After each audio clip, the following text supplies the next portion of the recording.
काफी समय पहले की बात है। यूनान देश में एक राजा का शासन हुआ करता था। राजा का नाम जस्टिन था। उसकी एक सुंदर बेटी भी थी जिसका नाम स्टेफनी था। जब स्टेफनी की शादी की उम्र हुई तो राजा ने स्टेफनी से शादी के विषय में कुछ बात की। स्टेफनी, तुम मेरी इकलौती बेटी हो और मैं तुमसे बहुत प्यार करता हूं। मुझे लगता है कि तुम्हारी शादी के लिए हमें एक योग्य लड़का खोज लेना चाहिए, क्योंकि तुम अब शादी योग्य हो गई हो। अगर इस विषय में तुम्हारी कोई राय है तो तुम मुझसे जरूर साझा कर सकती हो। पिता महाराज, मैं चाहती हूँ कि मेरी शादी किसी राज परिवार या बड़े कुल में ना होकर किसी ऐसे लड़के से हो जो मुझे प्रभावित कर सके, जिसके साथ मुझे खुशी महसूस हो सके। जो मुझे लायक लगेगा मैं उसी से शादी करूंगी। तो तुम स्वयंवर की बात कर रही हो? ठीक है, मैं पूरे राज्य में यह घोषणा करवा देता हूं कि जो भी लड़का अगर शादी के योग्य हो, हमारी बेटी स्टेफनी को प्रभावित करने में सफल रहा, तो हम उसका विवाह हमारी बेटी से करवा देंगे। जी पिताजी, यह बिल्कुल सही रहेगा। हम इसी प्रकार के स्वयंवर की बात कर रहे हैं। इस प्रकार हम एक लायक लड़के से विवाह कर पाएंगे। हमें पता भी तो चले कि हमें पाने के लिए कोई क्या कर सकता है। राजा ने पूरे शहर में यह घोषणा करवा दी कि कोई भी लड़का अगर राजकुमारी के लिए कुछ ऐसा लाए या कुछ ऐसा कर जाए जिससे राजकुमारी प्रभावित हो, तो उसका विवाह राजकुमारी के साथ करा दिया जाएगा।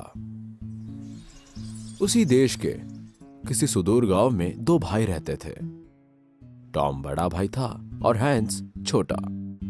टॉम ने पता लगाया कि राजकुमारी को हरे सेब बहुत पसंद है। हरे सेब सिर्फ उसी गांव में होते थे जहां टॉम और हैंस रहते थे। टॉम ने फैसला किया कि वो अपने सेबों के बाग से राजकुमारी के लिए सेब लेकर जाएगा। टॉम ने इस बात को अपने छोटे भाई हैंस को भी बताया। मैंने पता किया हैंस, राजकुमारी को हरे सेब बहुत पसंद है। मैं राजकुमारी से विवाह करना चाहता हूं, तो मैं हरे सेब से भरकर एक घोड़ा गाड़ी राजकुमारी के दरबार में ले जाऊंगा। मुझे इस बात की उम्मीद है कि वो यह हरे सेब से भरी गाड़ी देखकर खूब प्रभावित होगी और मुझसे विवाह कर लेगी। यह विचार मुझे कुछ समझ नहीं आया टॉम। भला अपनी पसंद के सेब लाने वाले किसी व्यक्ति से कोई राजकुमारी विवाह कैसे कर लेगी? सेब एक पसंद हो सकती है, पर शादी का निर्णय लेने के लिए पैमाना नहीं हो सकती। तुम इससे कुछ अलग सोच सकते हो, कुछ अच्छा, कुछ और महान। तुम क्या जानो किससे लड़की को प्रभावित किया जा सकता है? तुमसे क्या कभी आज तक किसी लड़की ने बात भी की है?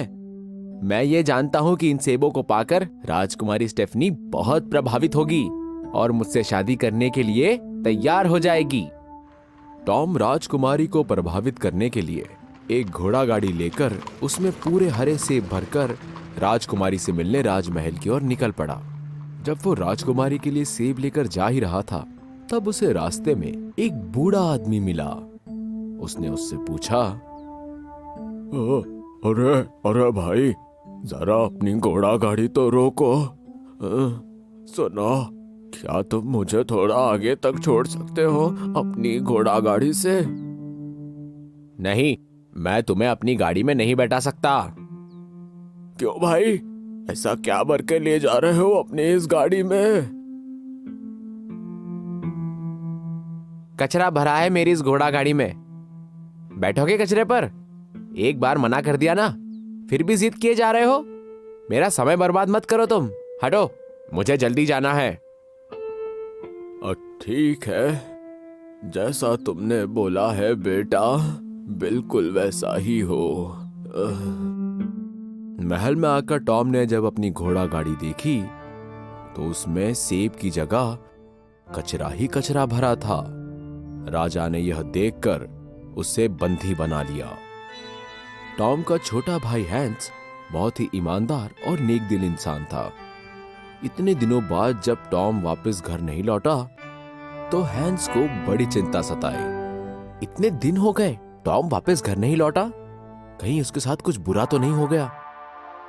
मैं एक काम करता हूं, मैं महल जाकर पता लगाता हूं कि आखिर टॉम के साथ क्या हुआ है। हैंस घोड़े पर सवार होकर राजमहल के लिए निकल जाता है। रास्ते में हैंस को भी वही बूढ़ा आदमी मिलता है। हैंस उसे देखकर अपना घोड़ा रोक देता है और उससे पूछता है, बाबा, क्या आप मेरे भाई के बारे में मुझे कुछ बता सकते हैं? मैं उसे ढूंढने निकला हूं। कुछ पहचान बताओ अपने भाई की, तभी तो उसके बारे में मैं कुछ बता पाऊंगा। वो कुछ दिन पहले इसी मार्ग से ही घोड़ा गाड़ी लेकर निकला था। उसके लंबे बाल है और स्वभाव से थोड़ा अक्खड़ है वो।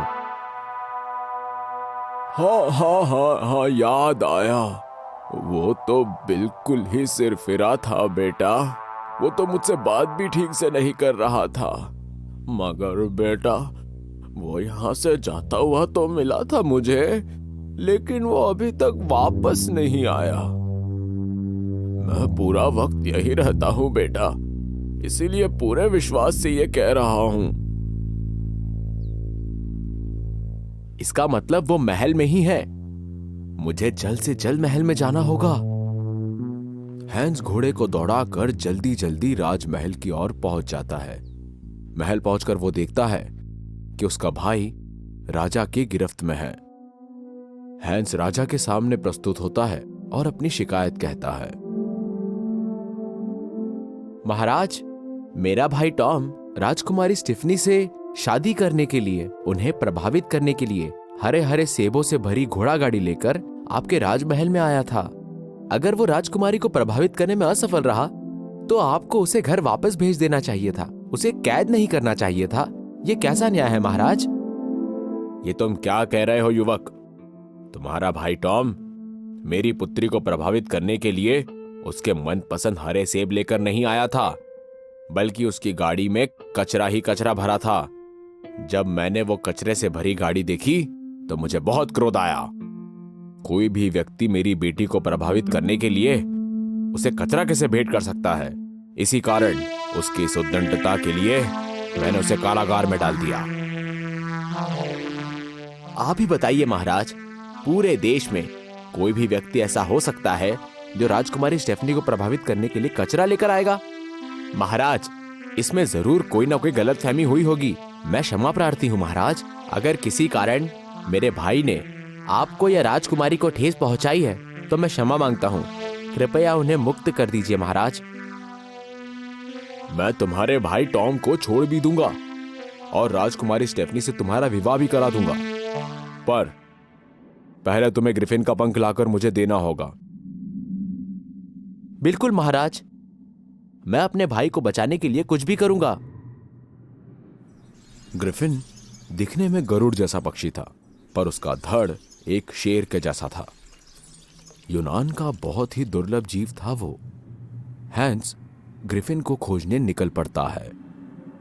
बहुत खोजने के बाद उसे पता लगा कि वो जीव एक झील को पार करने के बाद गुफा है, वो वहीं रहता है। झील के दूसरी तरफ उसे एक व्यक्ति मिला। वो बोला, तुम जिस तरफ जा रहे हो वहां पर एक बहुत ही खतरनाक जीव ग्रिफिन रहता है। वहां मत जाओ भाई, वरना मारे जाओगे। उसकी वो बात सुनकर हैंस वहां से आगे बढ़ जाता है। जल्दी ही हैंस ग्रिफिन के इलाके में पहुंच जाता है। उसने एक कोने में खड़े होकर ग्रिफिन की सारी हरकतों पर नजर रखी।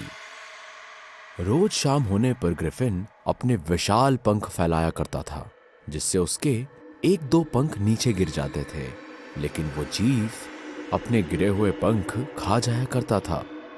एक शाम जब ग्रिफिन ने अपने पंख खोले, अपने गिरे हुए पंखों को ग्रिफिन द्वारा खाने से पहले ही हैंस ने एक पत्थर उठाकर ग्रिफिन को मारा और वो छुप गया।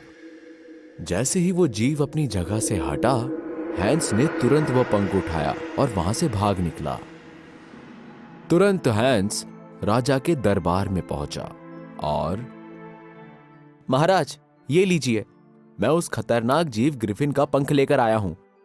अब मेरे भाई को मुक्त कर दीजिए।